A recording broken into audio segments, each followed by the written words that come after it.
안녕하세요 여러분. 새로운 영상에 다시 오신 것을 환영합니다. 오늘은 유럽에서 적어도 매우 사랑받는 전기차에 대해 이야기해 보겠습니다. 바로 완전히 새로워진 스코다 에냐크 쿠페에 관한 이야기입니다. 이 차는 새로운 디자인 언어를 적용했는데 이 영상에서 그 부분에 대해 이야기하고 밖에 나가서 직접 보여드릴 예정입니다. 그리고 이 영상에서 모든 것을 자세히 설명해 드릴게요. 우리는 실내, 실외, 소재 품질, 멀티미디어 시스템 등 전체 리뷰를 진행할 예정입니다. 공간에 대해서도 이야기해 볼 예정입니다. 이번 페이스리프트와 이전 페이스리프트의 변화와 차이점에 대해서도 이야기할 텐데요. 다른 자동차들의 페이스리프트와 비교했을 때 꽤 많은 변화가 있는 것 같지만 실제로는 변화가 상당히 미미합니다. 그러니 이 새로운 스코다 에냐크 쿠페 페이스리프트에 대해 모든 것을 알고 싶으시다면 이 영상을 끝까지 시청해주세요.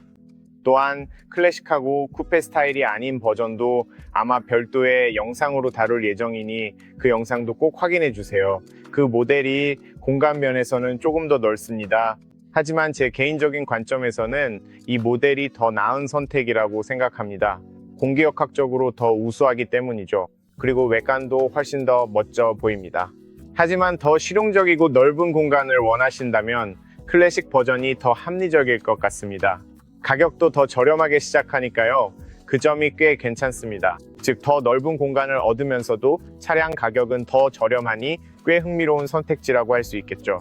어쨌든 먼저 기술적인 데이터부터 시작하고 그 다음에 외관 디자인, 인테리어 디자인, 멀티미디어에 대해 이야기한 후 이 에냐크에 대한 모든 정보를 알려드리겠습니다. 우선 이 차량은 두 가지 파워트레인 버전과 두 가지 배터리 타입으로 출시됩니다. 60 버전에는 63kW시 배터리가 탑재되어 있습니다. 85 버전에는 82kW시 배터리가 탑재되어 있으며 85X 버전도 동일한 82kW시 배터리를 사용하지만 앞과 뒤에 각각 하나씩 두 개의 전기 모터가 장착되어 있습니다. 그리고 마지막으로 RS 버전이 있는데 이 모델은 아직 시장에 출시되지 않았습니다. 이 모델도 동일한 82kW시 배터리를 사용하지만 두 개의 전기 모터가 탑재되고 330마력의 출력을 자랑해 더 강력한 성능을 제공합니다. 그래서 만약 최대한 강력한 성능을 원하신다면 조금만 더 기다렸다가 RS 버전을 선택하시는 것을 정말 추천드립니다. 그렇지 않다면 제가 지금 가지고 있는 버전은 85 버전입니다. 즉, 이 모델은 후륜에만 전기 모터가 하나 장착되어 있다는 뜻입니다. 이 모터가 뒷바퀴를 구동합니다. 하지만 제가 테스트해본 결과 꽤 빠르다는 것을 알 수 있었습니다. 이 차가 도로에서 어떻게 달리는지 보고 싶으시다면 제가 직접 운전하는 별도의 영상이 있으니 꼭 확인해보세요. 그 영상에서는 서스펜션, 시야, 승차감, 연비 등 더 많은 정보를 알려드립니다. 그러니 그 영상도 꼭 확인해보시기 바랍니다. 가격에 대해 말씀드리자면 엔트리 레벨 버전인 60은 44, 651유로부터 시작합니다. 그 다음으로 85, 일반 85 모델은 50, 723유로부터 시작합니다. 그리고 오늘 저희가 시승한 차량에도 적용된 스포츠라인 패키지와 모든 옵션이 포함된 스포츠라인 버전은 54, 714유로부터 시작합니다. 좋은 점은 스포츠라인을 선택하면 매트릭스 LED, 헤드램프, 스포츠 서스펜션 등 많은 옵션이 기본으로 제공된다는 것입니다. 또한 다양한 디자인 요소와 더욱 스포티하고 멋진 외관도 함께 얻을 수 있습니다. 그리고 스포츠라인 버전에는 이 파노라믹 글라스 루프가 기본으로 장착되어 있습니다. 하지만 이 파노라믹 글라스 루프는 여름철에는 그다지 즐겁지 않을 수 있습니다. 클래식 버전에서 파노라믹 글라스 루프를 선택하면 루프를 열 수도 있고 유리를 덮는 선 프로텍터로 가릴 수도 있습니다. 그리고 이 커버도 전동식이라서 쉽게 덮을 수 있습니다. 그래서 밖이 아주 더울 때도 내부를 가릴 수 있습니다. 하지만 쿠페 버전에서는 이 멋진 디자인 덕분에 정말 보기에는 좋지만 여름철 햇볕이 강할 때는 조금 불편할 수 있다는 점을 기억하세요. 그래서 여름에는 뭔가 덮을 수 있는 제품을 따로 구입하는 것도 방법일 수 있습니다.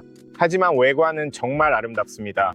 어쨌든 저희는 85 버전을 가지고 있습니다. 스포트라인 버전도 포함되어 있고 제가 가지고 있는 차량의 가격은 약 55, 0유로에서 56, 0유로 정도입니다. 물론 국가에 따라 가격이 다를 수 있습니다. 좋습니다. 제가 가지고 있는 버전의 배터리 용량은 말씀드린 대로 82kW입니다. NCM 배터리입니다. 또한 60 버전에는 63kW시 NCM 리튬 배터리가 들어가 있고 두 버전 모두 400V입니다. 제가 가지고 있는 차량의 출력은 286마력입니다. 엔트리 레벨인 63 또는 60은 204마력이고 RS는 304 10마력입니다. 차량의 주행거리는 엔트리 레벨 기준 446km입니다. 오늘 저희가 가지고 있는 85와 85X 모델의 경우 주행거리는 VLTP 기준 591km입니다. 그리고 앞으로 출시될 RS 모델은 558km가 될 예정입니다. 60 버전의 충전 속도는 DC 기준 165kW입니다. 85는 놀랍게도 135kW이고 85키는 175kW입니다. 또한 최고 속도는 60 버전이 시속 160km, 이 85 버전이 시속 180km입니다. 제로백은 60 버전이 8.1초, 그리고 제가 가지고 있는 85 버전은 6.7초에 도달할 수 있습니다. 공기 저항 효율도 정말 놀라운데 이번에 그 부분을 크게 개선했습니다. 여기 있는 이 버전의 공기 저항 계수는 0.22입니다. SUV 쿠페로서는 정말 놀라운 수치입니다. 정말 이 수치는 굉장히 좋습니다. 그리고 클래식 에냐크, 그러니까 쿠페가 아닌 일반 버전은 0.24로 두 모델 간의 0.02 차이밖에 나지 않습니다. 하지만 클래식 버전조차도 수치가 매우 인상적입니다. 그리고 이번 페이스리프트를 통해 공기역학 성능을 정말 많이 개선했습니다. 차량의 외관뿐만 아니라 그 부분은 제가 밖에 나가서 다시 말씀드릴게요. 전비는 15.7kWh로 추정됩니다. 이 부분은 시승 영상에서 직접 테스트해 볼 예정입니다. 회전 반경은 10.8m입니다. 차량 무게는 230kg입니다. 트렁크 용량은 570L입니다. 그리고 뒷좌석을 완전히 접으면 최대 1610L까지 늘어납니다. 이 수치는 쿠페 버전 기준입니다. 일반 클래식 버전은 트렁크 공간이 더 넓은데 디자인이 훨씬 더 각져 있기 때문입니다. 지상고는 18.1cm입니다. 이 차량은 앞쪽에 맥퍼슨 독립 서스펜션, 뒤쪽에는 멀티링크 독립 서스펜션이 적용되어 있습니다.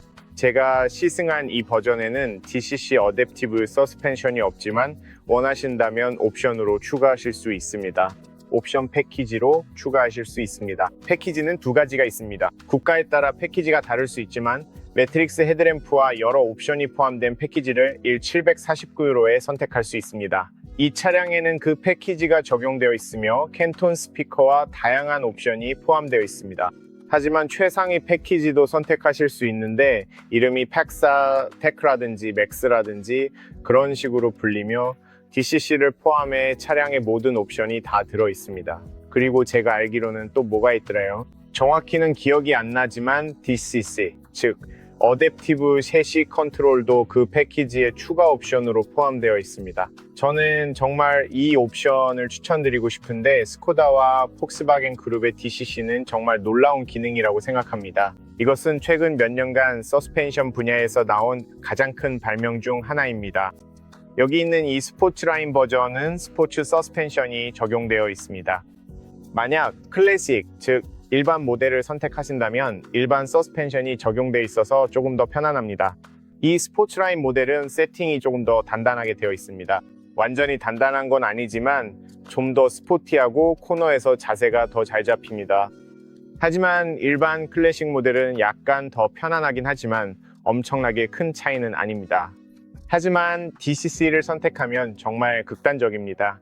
15단계로 세팅을 조절할 수 있어서 원하는 대로 아주 편안하게도 아주 단단하게도 만들 수 있습니다. 그리고 혹시 색상이 궁금하시다면 이건 스틸 그레이라고 부르는데 601호 추가 옵션이고 정말 멋집니다. 히트 펌프는 놀랍게도 스코다에서는 옵션입니다. 히트 펌프를 원하신다면 102로 옵션입니다. 겨울철에는 정말 추천드려요. 정말 유용하다고 생각합니다. 차 길이도 4m 66이고 휠 베이스는 2m 76cm입니다.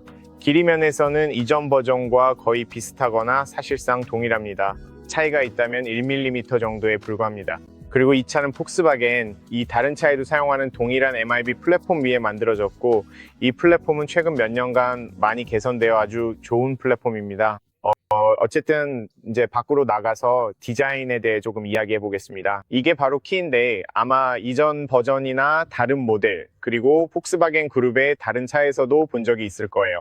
유일한 차이점은 뒷면의 로고입니다. 이 키로 할 수 있는 건 잠금 해제 그리고 키리스 엔트리 기능이 있어서 정말 편리합니다. 또한 자동 리프트 게이트가 있어서 트렁크도 열 수 있습니다. 멋진 점은 차에 가까이 가기만 해도 아무 버튼을 누르지 않아도 자동으로 잠금이 해제된다는 것입니다. 정말 훌륭하죠. 또한 전동식 접이식 미러도 탑재되어 있는데 미러 크기가 꽤 커서 좁은 공간에서 정말 유용합니다. 하지만 여기 손가락을 대면 차량을 잠글 수도 있고 또는 이쪽에 손을 대기만 해도 자동으로 잠금이 해제됩니다. 이 기능도 정말 유용합니다. 그리고 물론 이 버튼을 눌러 트렁크를 열 수도 있습니다. 그리고 정말 빠르게 열립니다. 와, 놀라울 정도로 빠르네요. 아마도 제가 테스트해본 트렁크 중에서 가장 빠른 편인 것 같고 키에 손가락을 계속 대고 있을 필요도 없습니다. 이거 정말 멋지네요. 또한 잠금 해제 버튼을 몇 초간 누르고 있으면 모든 창문이 완전히 열립니다. 뒷좌석 쪽에는 이중 유리가 없지만 앞쪽에는 이중 유리가 적용되어 있습니다. 이걸 보세요. 이게 바로 이중 유리입니다. 멋지지 않나요? 그리고 잠글 때도 마찬가지로 이렇게 누르고 있으면 창문이 완전히 닫힙니다. 그리고 정말 빠르게 움직입니다. 그리고 문에 대해서 말씀드리자면 품질이나 소리 면에서 솔직히 정말 좋게 들립니다. 저는 이 품질이 정말 마음에 들어요. 문이 무겁고 고급스러운 품질이 느껴집니다. 뒷좌석 쪽도 마찬가지로 프리미엄 고급차 같은 느낌이에요. 제 생각에는 스코다가 점점 더 프리미엄 브랜드가 되어가고 있는 것 같아요. 정말 많은 요소들이 해가 갈수록 모델이 바뀔수록 훨씬 더 좋아지고 단순히 보기만 좋은 게 아니라 실제로 느껴지는 품질도 훨씬 더 좋아졌습니다. 이제 외관 디자인에 대해 조금 이야기해 볼게요. 앞서 말씀드렸듯이 이 모델은 쿠페 버전이고 제가 쿠페 모델을 갖고 있어서 정말 기쁩니다. 왜냐하면 정말 멋지게 생겼거든요. 제 생각에는 이 차가 스코다가 만든 SUV 중에서 가장 아름다운 모델 중 하나인 것 같아요. 정말 날렵하고 아름답게 생겼고 이 색상은 약간 포르쉐 카이엔을 떠올리게 하네요. 뭔가 어떤 형태나 선들이 그런 느낌을 줍니다. 정말 멋져 보여요.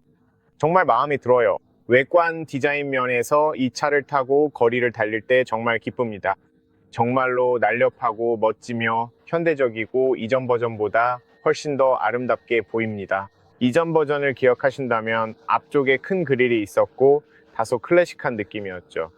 스코다가 마침내 그 디자인과 디자인 언어를 바꿔서 정말 기쁩니다. 전면을 보면 이 디자인 언어가 엘록과 매우 비슷하다는 것을 알 수 있습니다. 몇 주 전에 제가 리뷰했던 거 기억하시죠? 이번에는 주간 주행등과 헤드램프가 두 부분으로 나뉘어 있는 것도 비슷합니다. 이전 버전에서는 나뉘어 있지 않았지만 이제는 분리되어 있고 꽤 멋져 보입니다. 이 날렵한 디자인이 정말 마음에 들고 새로운 디자인도 정말 좋습니다. 이제 멋진 점은 스코다의 설명에 따르면 차량의 공기역학이 정말 많이 개선되었고 다양한 요소들이 추가되었다는 것입니다. 공기 흡입구, 범퍼 하단 부분, 그릴의 공기 흡입구, 그리고 측면과 차량의 라인, 심지어 후면까지도 모두 개선되어 매우 뛰어난 공기 저항 개수 사이를 자랑합니다.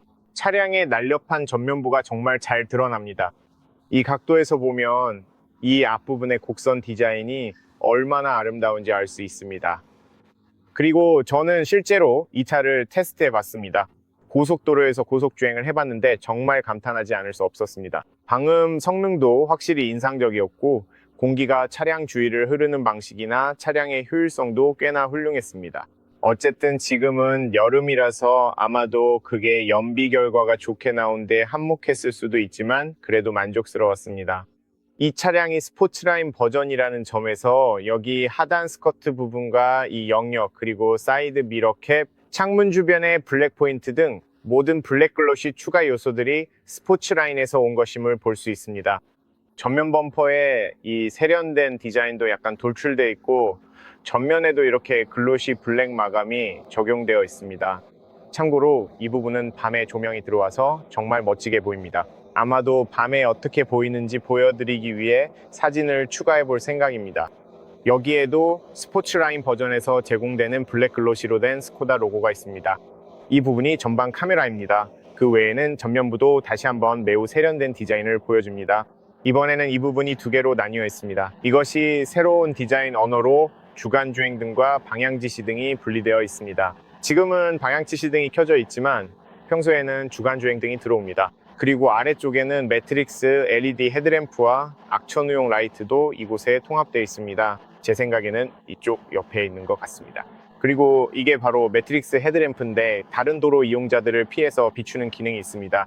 좋은 점은 밤에 촬영한 영상을 준비해 두었다는 것입니다. 어두운 도로에서 이 헤드램프가 어떻게 작동하는지 보고 싶으시다면 꼭 확인해 보세요. 여기에는 에어 인테이크가 있습니다. 아까 말씀드렸던 것처럼 이 부분이 개선되었습니다. 그래서 공기가 이 안으로 들어가게 되는데 꽤 크고 그 다음에 바퀴 주변으로 흘러가서 공기 역학을 개선하고 차량 주변의 공기 흐름을 도와줍니다. 그리고 제가 이해한 바로는 이 아래쪽 립도 차량과 같은 색상으로 아주 멋지게 도색되어 있는데 이것 역시 공기 역학을 개선하는 데 도움이 된다고 합니다. 즉, 이 모든 영역이 공기 역학을 향상시켜 줍니다. 이제 여기 그릴이 있습니다. 아주 멋지고 흥미로운 디자인을 가지고 있습니다. 모든 전기차와 마찬가지로 그릴이 아래쪽에 위치해 있습니다. 저에게 가장 인상적인 점은 이 차량에는 액티브 쿨링이 없다는 사실입니다. 그래서 공기가 라디에이터로 바로 들어가서 배터리를 식히는 모습을 볼 수 있습니다. 저는 공기 역학이나 내부 온도를 조절하기 위해 열고 닫을 수 있는 클래퍼나 패널이 있을 거라고 예상했는데 아마도 그럴 필요가 없었던 것 같습니다. 하지만 잘 모르겠네요. 그 이유는 확실하지 않습니다. 앞쪽에는 센서가 4개 있고 이제는 6개가 더 이상 없습니다. 아마도 차량에 필요하지 않기 때문인 것 같습니다. 하지만 이 근처 어딘가에 센서, 즉 이 영역에 통합된 레이더가 있어서 어댑티브 크루즈 컨트롤과 모든 안전 기능을 지원합니다. 그리고 이게 전면부입니다. 보닛을 보세요. 다르고 아주 아름다운 라인과 정말 멋지고 공격적이며 강렬한 전면부를 가지고 있습니다. 저는 마음에 들어요. 여러분은 어떻게 생각하세요? 저는 정말 멋지다고 생각해요. 이제 옆으로 가보면 참고로 앞유리 쪽에 제가 틀리지 않았다면 여기에는 비가 올 때를 감지하는 조도 센서와 카메라가 있고 교통속도 제한 표지판을 읽고 차선 유지 보조 등 다양한 안전 기능을 돕는 카메라도 있습니다. 네, 안전 기능들이죠. 조금 더 아래쪽에는 이런 검은색 인서트가 있습니다. 여기 조금 더 아래쪽을 보면 다른 SUV들과 비교했을 때 요즘 대부분의 SUV는 차의 가장자리, 특히 바퀴 주변에 플라스틱이 있어서 그 부분을 보호하죠. 여기에는 그런 플라스틱이 없습니다. 차의 도장면이 바로 드러나 있습니다. 이게 차를 정말 멋지게 보이게 하죠. 네, 물론입니다. 이렇게 하면 차가 완성된 느낌을 주지만 만약 이 부분에 극힘이 생기면 아주 실용적이지는 않습니다. 이 부분에 흠집이 나도 큰 문제는 아니고 보기에는 정말 멋지지만 만약 긁히면 주의해야 합니다. 왜냐하면 이 전체 부분을 다시 도색해야 하거든요. 하지만 좋은 점은 적어도 이 부분 주위에 플라스틱 보호대가 있고 여기 스커트와 도어 아래쪽에도 플라스틱이 있어서 보호가 된다는 것입니다. 그리고 여기에는 공기 역학을 개선하면서도 차를 멋지게 보이게 해주는 꽤 흥미로운 디자인도 적용되어 있습니다. 앞쪽에는 통풍 브레이크 디스크가 있고 뒤에는 일반 브레이크 디스크가 있습니다. 말씀드린 대로 20인치 휠이 장착되어 있습니다. 여기에서 타이어 사이즈를 볼 수 있습니다. 235, 50, R20입니다. 이것이 타이어이고 휠도 꽤 견고하고 멋지며 공기 역학적으로도 잘 설계된 것 같습니다. 이제 조금 위로 올라가면 여기에는 정말 큰 사이드 미러가 있습니다. 네, 보통 폭스바겐 그룹에서 사용하는 것처럼 아주 큰 미러입니다. 여기에는 방향 지시등이 있어서 아주 잘 보입니다. 여기는 360도 카메라를 위한 카메라가 있습니다. 아주 멋진 다림 미러 암인데 공기 역학적으로도 개선된 것을 볼 수 있고 차량 바디에 장착되어 있습니다. 이것은 시야 확보에도 좋고 공기 역학적으로도 유리합니다. 그리고 여기에는 아주 큰 미러가 있어서 내부에서 시야가 매우 좋고 여기에는 사각지대 감지 경고등도 있습니다. 그리고 스포트라인 버전에서는 창문 테두리 전체에 검은색 유광 마감이 적용돼 있고 여기에도 검은색 유광 마감이 있으며 뒤쪽으로 아주 자연스럽게 이어집니다. 뒷슈리도 선팅이 되어 있고 여기 뒷좌석 창문도 선팅이 되어 있습니다. 또한 저는 윗부분에 날렵한 디자인이 정말 마음에 듭니다. 쿠페 버전에서는 이 세련된 디자인이 정말 마음에 들어요. 여기서부터 앞 유리창까지는 전부 유리로만 되어 있습니다. 또한 아주 자연스러운 전환이 이루어졌습니다. 라디오 안테나가 약간 위쪽에 있고 여기에는 브레이크 등이 뒷유리창에 통합되어 있습니다. 그리고 이 뒷줄이 전체에는 열선이 들어가 있습니다. 이제 뒤쪽을 보면 역시 아주 멋지고 날렵한 디자인입니다. 이 색상 덕분에 디자인된 모든 아름다운 선들이 잘 보여서 정말 기쁩니다. 그리고 여기에도 범퍼 아래쪽에도 멋진 라인이 들어가 있어요. 정말 이 색상에 있는 모든 라인들이 차를 정말 멋지게 보이게 만듭니다. 이렇게 밝은 색상이나 이런 색상에서 디자인의 실력이 얼마나 뛰어난지 알 수 있습니다. 어쨌든 여기 뒷부분도 다시 디자인되었고 테일라이트도 변경되었습니다. 그래서 보시면 약간 다른 디자인을 가지고 있다는 걸 알 수 있습니다. 방향지시등은 시퀀셜 방식입니다. 여기는 안개등입니다. 이것이 스코다 특유의 크리스탈 디자인이 적용된 테일라이트인데 훨씬 더 날렵하고 뒷부분에 훨씬 더 멋지게 통합되어 있습니다. 또한 매우 잘 통합되어 있고 검정색 유광으로 ENYAQ라는 글자와 스코다 그리고 스포트라인 이 적혀 있어서 어떤 버전인지 알 수 있습니다. 여기 오른쪽에 스포트라인 배지도 있습니다. 그리고 이것도 보세요. 이 부분에 립이 있어서 이 영역이 스포일러처럼 뒷부분에 작은 립처럼 되어 있어 다운포스 향상에도 도움이 됩니다. 아래쪽에는 후방 카메라와 번호판에 LED 조명이 물론 장착되어 있습니다. 뒤쪽에도 센서가 4개 있고 6개는 아닙니다. 그리고 저는 이 디자인이 얼마나 단순한지 정말 마음에 듭니다. 또한 이 범퍼는 검정색 유광 마감에 곡선으로 들어간 라이트 리플렉터도 있어서 꽤 멋진 느낌을 주고 그 외에는 정말 심플한 디자인입니다. 그리고 여기 이건 아마도 견인고리인 것 같네요. 이 차에 견인고리가 있는지는 잘 모르겠지만 보통 여기쯤에 옵션으로 선택하면 달 수 있는 고리가 있어야 합니다. 전체적으로 꽤 아름다운 차입니다. 그리고 참고로 뒷부분에 대해 말씀드리는 걸 깜빡했는데 이 차는 드럼 브레이크가 장착되어 있어서 브레이크 디스크가 없습니다. 이 플랫폼의 모든 차량이 그렇듯이요. 여기가 충전 포트 도어입니다. AC는 최대 11kW, DC는 최대 175kW까지 충전이 가능합니다. 그래서 10%에서 80%까지 약 30분 만에 충전하기에 충분한 속도입니다. 자, 이게 다입니다. 이게 바로 외관이에요. 이제 본인 아래도 조금 보여드리고 싶은데 그 전에 댓글에 이 차가 마음에 드는지 알려주세요. 여러분은 이 차에 대해 어떻게 생각하시나요? 바꾸고 싶은 점이 있다면 무엇인가요? 혹은 바꾸고 싶지 않은 점은 무엇인가요? 제 입장에서는 정말 멋지다고 생각합니다. 이제 이걸 오토로 설정해 볼게요. 참고로 여기가 라이트입니다. 오토로 설정하세요. 라이트 버튼이 실제로 있습니다. 이건 정말 좋아요. 위치도 아주 잘 잡혀 있습니다. 이 부분은 조금 이따가 다시 이야기하겠습니다. 그리고 이게 주간주행등이 켜진 상태의 모습입니다. 꽤 멋지네요. 정말 이 차는 너무 매력적이에요. 이렇게 아름다울 줄은 정말 몰랐어요. 그리고 참고로 여기 보시면 이 부분이 조금 더 길게 나와 있습니다. 이게 왜 좋으냐면요. 왜냐하면 닿거나 비가 올 때 보통 어떤 차들은 물이 이렇게 흘러서 이 창문에 묻거든요. 하지만 여기서는 물이 이 부분에서 멈췄다가 위로 올라가서 차를 따라 돌아가게 됩니다. 이게 정말 도움이 돼요. 제 테슬라에서는 항상 물이 창문에 묻거든요. 여기에는 수동 리프트 게이트가 있는데 약간 더 무겁긴 하지만 굳이 이 부분을 사용할 필요는 없습니다. 여기는 와이퍼 액이 있고 저쪽에는 브레이크 액이 있습니다. 그리고 여기는 냉각수도 있습니다. 그리고 이게 전체적인 모습이에요. 그래서 혹시 앞쪽에 다른 전기차들처럼 수납 공간이 있냐고 궁금해 하시는 분들을 위해 말씀드리자면 여기에 수납 공간은 없습니다. 네, 앞쪽에는 수납 공간이 없으니 이게 답입니다. 트렁크로 가보면 발로 여는 기능이 있는지는 잘 모르겠어요. 그건 확실하지 않지만 아래쪽에 버튼이 있습니다. 버튼을 누르면 트렁크가 열립니다. 앞서 말씀드렸듯이 이 쿠페 버전에서는 570리터의 적재 공간이 있습니다. 클래식 버전에서는 공간이 조금 더 넓어요. 어쨌든 여기 공간이 정말 넓습니다. 이 쿠페 버전에서도 트렁크가 정말 커요. 믿으셔도 됩니다. 아이 둘 셋이 있어도 이 공간이면 충분합니다. 그리고 왜 아이 셋이라고 했냐면 앞좌석에도 카시트를 설치할 수 있기 때문이에요.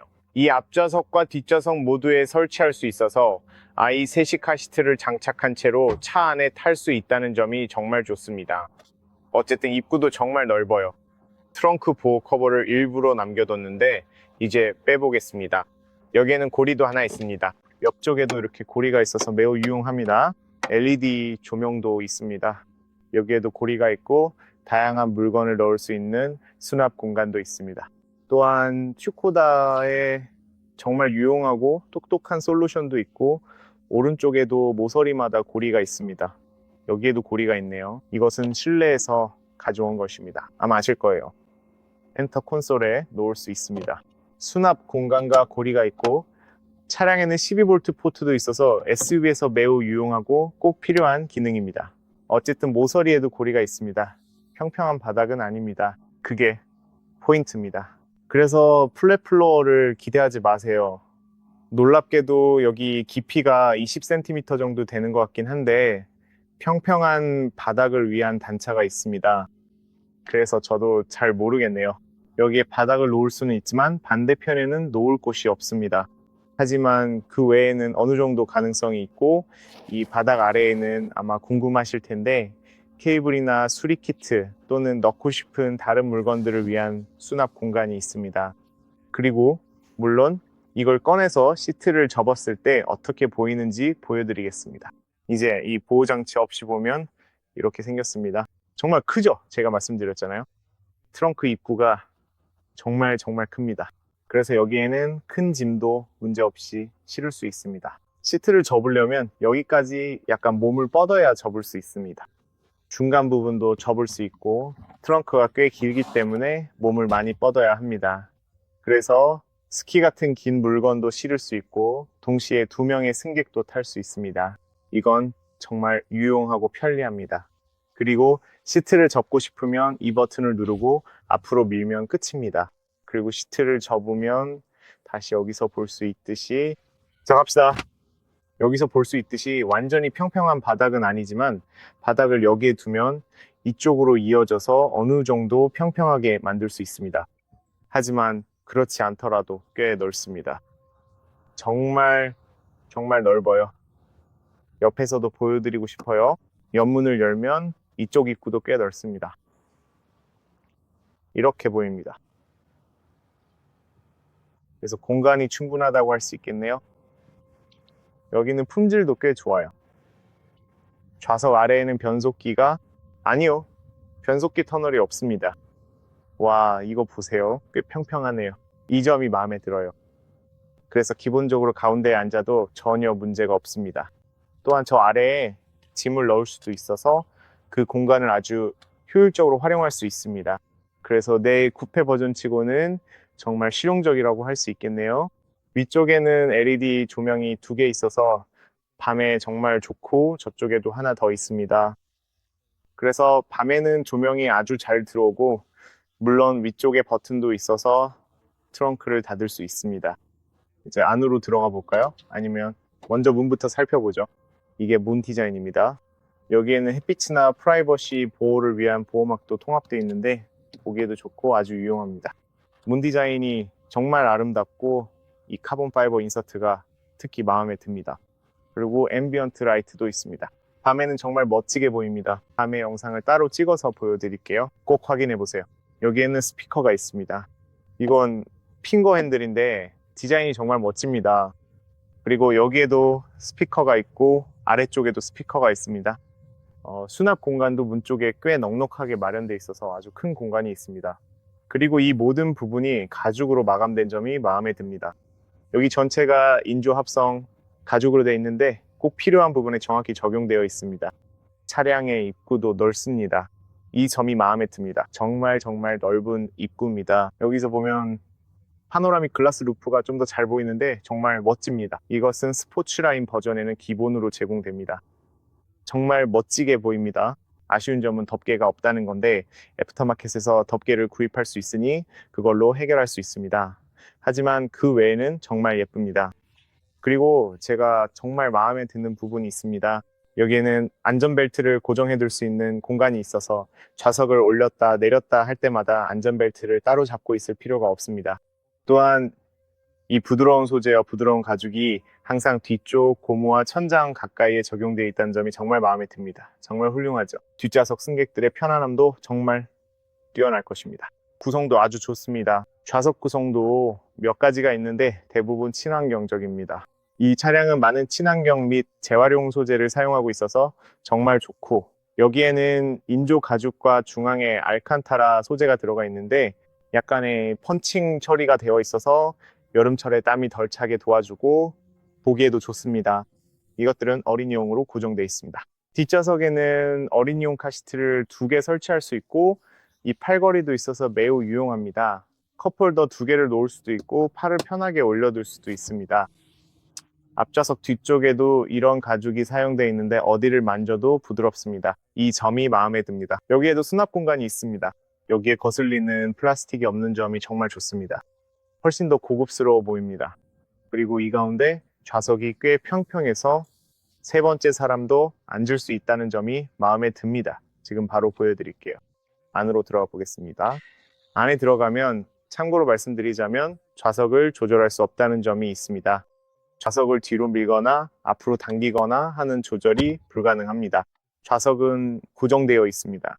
하지만 제 뒤에 앉아보고 싶어요. 왜냐하면 영상을 시작하기 전에 이미 제 운전 자세에 맞게 좌석을 조절해 두었거든요. 이게 제 운전 자세입니다. 저는 키가 173cm, 이게 제 뒤쪽 공간이에요. 공간이 정말 넉넉합니다. 정말 좋네요. 앞좌석에 다리를 쭉 뻗을 수도 있습니다. 다리를 이렇게 두고 있으면 아마 손가락 한두 개 정도의 여유가 있을 것 같지만 무릎 아래로 손을 넣을 수는 없어요. 정말 괜찮습니다. 전기차 치고는 편안함이 정말 인상적이에요. 그리고 위쪽 공간도 손가락 4, 5개 정도는 남아요. 일반 클래식 버전에서는 공간이 훨씬 더 넓을 거예요. 이게 쿠페 버전이라 공간이 조금 덜하긴 해요. 하지만 제 키가 173cm인데도 여기서 꽤 괜찮고 바깥 시야도 아주 좋아요. 왜냐하면 이 창문을 이렇게 조금 더 연장해줬거든요. 마음에 들어요. 위쪽에는 LED 조명이 있습니다. 손잡이도 있고 거리도 있고 천장 마감 품질도 꽤 좋아요. 부드러운 직물 소재가 사용됐습니다. 그리고 이 멋진 파노라믹 글라스 루프도 잊으면 안 되죠. 정말 예쁘게 보입니다.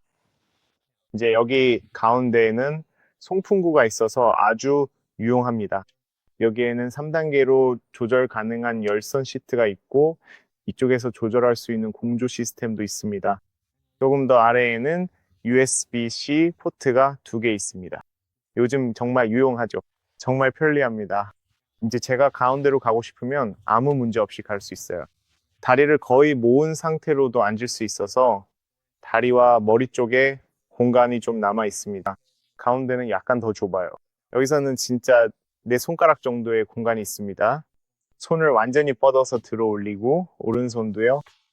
네, 편안함으로 따지면 가운데에 앉아도 전혀 문제 없어서 꽤 괜찮다고 할 수 있겠네요.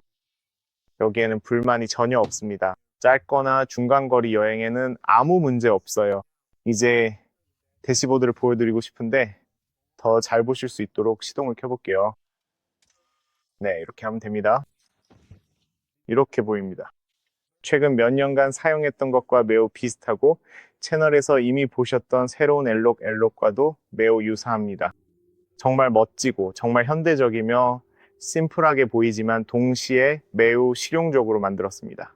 왜냐하면 물리 버튼이 정말 많기 때문이죠. 센터 콘솔, 스티어링 휠, 그리고 심지어 스크린에도 물리 버튼이 정말 많아요.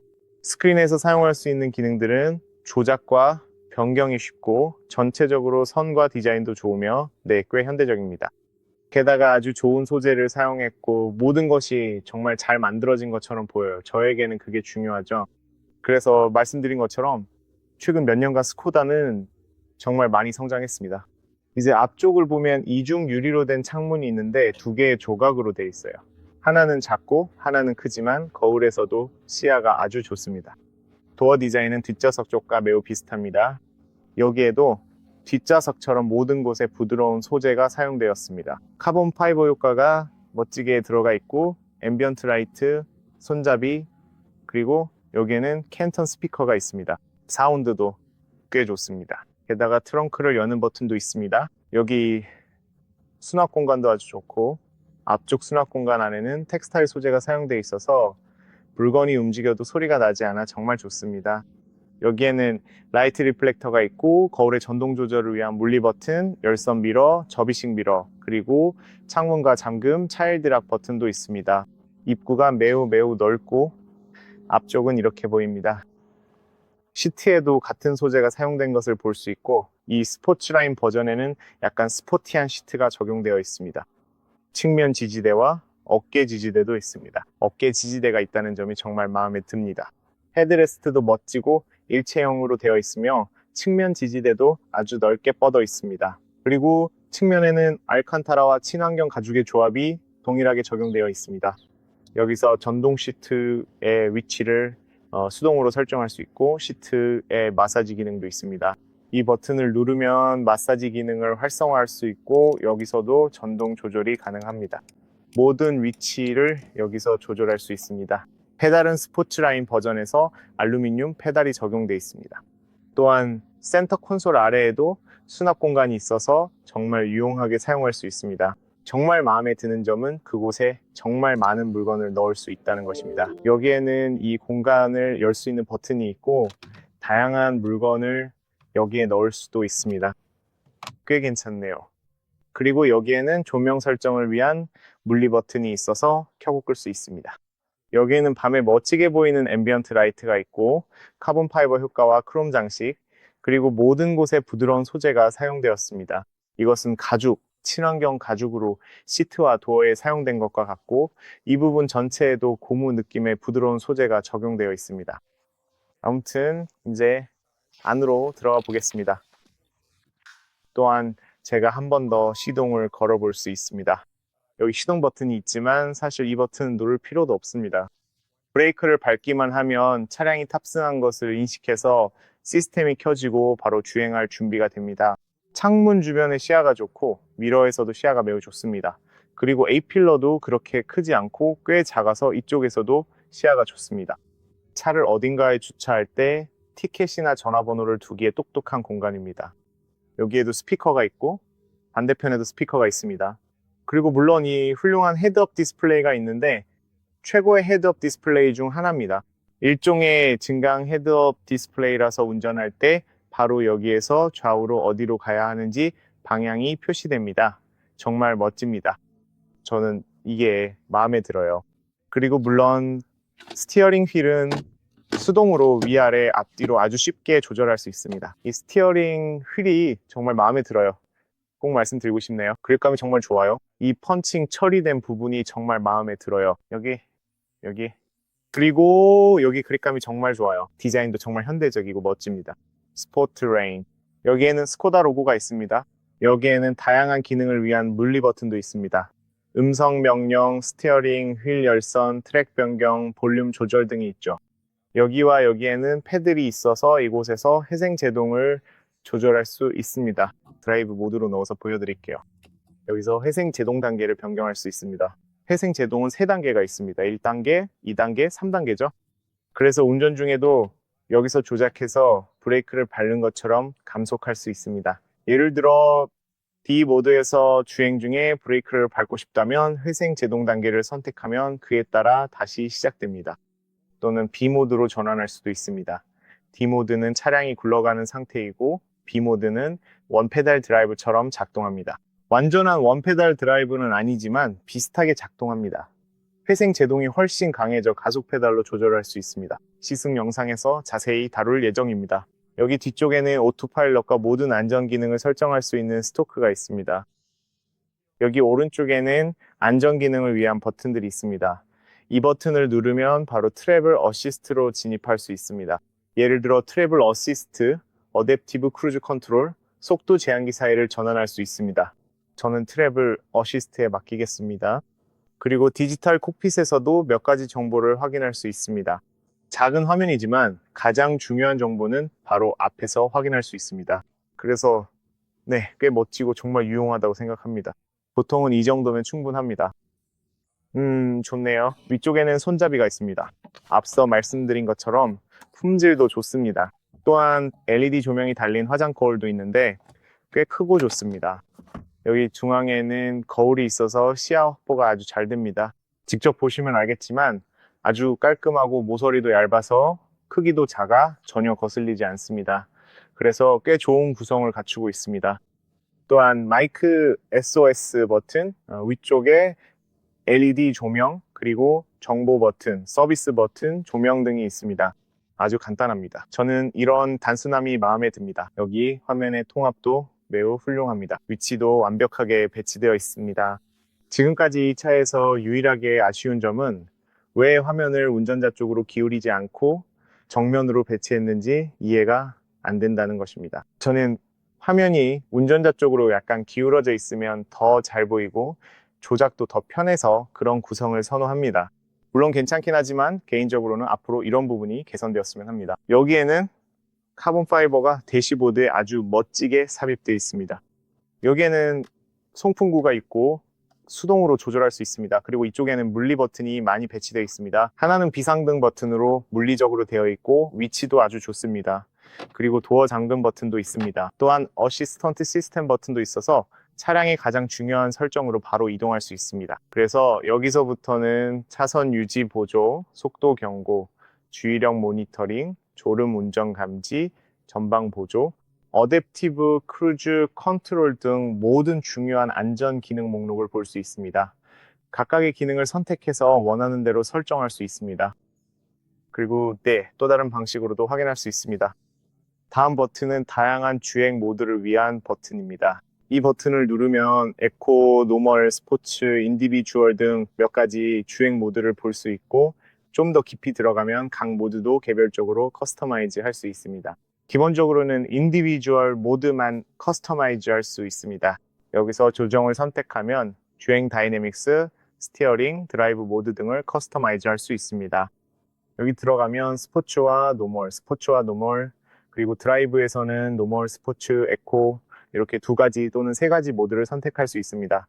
외부 엔진 사운드도 있는데 원한다면 소리를 내서 사람들이 당신이 있는 걸 알 수 있게 할 수 있습니다. 전기차의 경우에는 이게 규정입니다. 어댑티브 크루즈 컨트롤과 에어컨도 있습니다. 여기서 변경할 수 있습니다. 다양한 주행 모드를 아주 쉽게 바꿀 수 있다는 점이 마음에 듭니다. 이건 정말 편리합니다. 마지막은 파킹 버튼인데 이걸 누르면 360도 카메라가 켜집니다. 위에서 보는 시점도 볼 수 있습니다. 측면 카메라, 후방 카메라, 전방 카메라도 볼 수 있습니다. 그래서 여기서 차량 주변에서 무슨 일이 일어나고 있는지 기본적으로 다 볼 수 있습니다. 또 다른 버튼은 공조 시스템용인데 이걸 누르면 바로 공조 시스템으로 이동해서 여기서 설정을 바꾸거나 공기량을 더하거나 줄이거나 원하는 대로 조절할 수 있습니다. 그리고 여기에는 아퓨리 성해 제거 버튼도 있습니다. 이 버튼을 누르면 아퓨리의 성해가 제거되는데 밤에 정말 유용합니다.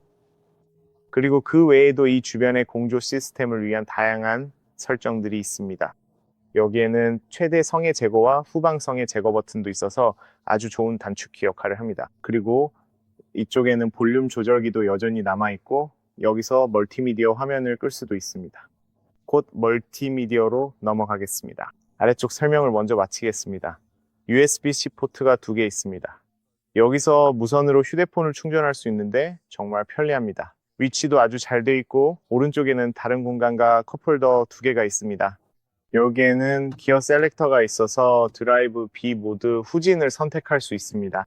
파킹 버튼은 따로 없습니다. 파킹에 놓고 싶으면 이 핸드브레이크를 당기면 됩니다. 그리고 여기에는 동전이나 작은 물건을 넣을 수 있는 공간도 있습니다. 암레스트도 정말 좋고 가죽 재질도 마음에 듭니다. 여기에는 엄청나게 넓은 수납 공간이 있습니다. 게다가 이 부분을 빼면 아래쪽에 또 다른 수납 공간이 있습니다. 이렇게요. 그리고 트렁크에 있던 그 플라스틱을 여기 둘러서 놓을 수 있다는 것도 기억하실 겁니다. 꽤 괜찮네요. 또한 글러브 박스에도 넉넉한 공간이 있어서 마음에 들고 조명도 들어와서 아주 좋습니다.